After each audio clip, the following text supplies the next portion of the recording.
Westminster versus Downing Street. The latest battle in the Brexit saga has pitched MPs against Britain's Prime Minister. Theresa May says there'll be no parliamentary votes before the process to leave the EU is formally launched.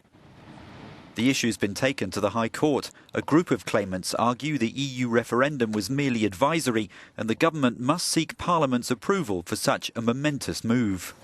Our Parliament is sovereign, and the idea that Mrs May said that we're going to get back sovereignty, actually Parliament is sovereign, and it is only Parliament that can bestow and take away people's rights. And by triggering Article 50, there will inevitably be a reduction in people's rights. The Prime Minister believes she has the right to trigger the Lisbon Treaty's Article 50 without recourse to Parliament by using a historical power known as the royal prerogative. She said so again during a trip to Denmark on Monday. As I said last week, we will formally trigger the process of leaving no later than the end of March next year, and I hope it can be a smooth and orderly departure. Ruling Conservative MPs are among those concerned not just over how Brexit is triggered, but over the form it'll take. Business and the opposition fear that May is planning a so-called hard Brexit, with Britain forced to leave the EU's single market in order to control immigration.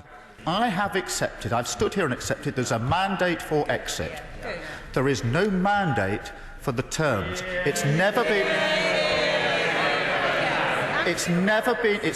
put to the country.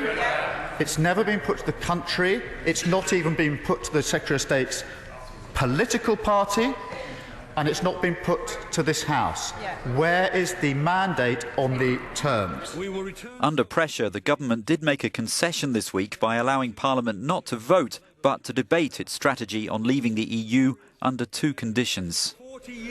We need to be explicit that while we commend and welcome parliamentary scrutiny, it must not be used as a vehicle to undermine the government's negotiating position or thwart the process of exit. Both things are important.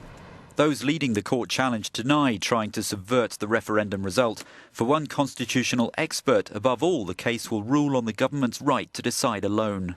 Whether or not they really possess that power, whether they really can act unilaterally to take us out of the European Union, to trigger Article 50 of the Treaty on the European Union, is what's being tested in the courts.